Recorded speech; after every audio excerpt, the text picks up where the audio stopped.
Hello bite ndibaza muraze neza nkuko bisanzwe amakuru ya kano kanya ariko aracicikara ku mbuga ngurukana bumenyi mbere ariko arashimisha abantu benshi bagiye batandukanye harimo n'abakunzi b'umuziki mbere n'abantu bari basanzwe bakunda kuja mu bibanza byo kwiyubikira ibyo basanzwe bita sauna nkuko haje gusoka itangazo aho abaririmbyi mbere n'abasanzwe bakoresha amakaraoke n'ivyo bibanza nyine bahejeje kuhabwa uburenganzira gutezurirwa yuko bashobora kandi gusubira kuza barakora amakaraoke mu minsi ya gatanu n'iya gatandatu ariko bakaba bamenyesheje yuko atakurenza igihe cy'isaha 4 zo mwijoro. Ibi ni bimwe mu biriko biraryohera abantu basanzwe bakunda umuziki kumunyene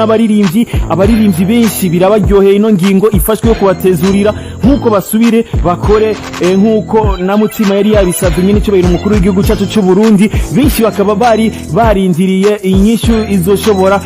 gutangwa bishyuwe ku gisabo nk'abaririmbyi canke abantu basanzwe bakoresha amakaraoke kumunyene n'ibindi biteramo bibafasha kwisumamwo inyishu bohabwa. Uno musi rero nkuko biboneka yuko umushikiranganje yabimenyesheje batezuriwe bagiye kandi gusubira kuza barakora izo karaoke ariko bakaba babwiwe neza yuko atakurenza igihe cy'isaha 4 akaba ari ku minsi ya gatanu n'iya gatandatu. Ku kijanye naco n'amasauna bamwe bakunze kuja mu bibanza byo kwiyubikira nabo nyine bakaba basubiye kandi guhabwa ubwo burenganzira mbere n'ibyo bibanza byari haciye igihe byugawe bitari bigikora nka kino gihe navyo bikaba byatezuriwe yuko abantu bashobora kandi kuza baraja mu masauna ukuri kwamye nkuko vyamye. Ino ngingo yafashwe ikaba iriko irashimwa n'abantu benshi bagiye batandukanye mu mice igitandukanye ivyo bibanza vyafashe canke bakunda kubiga.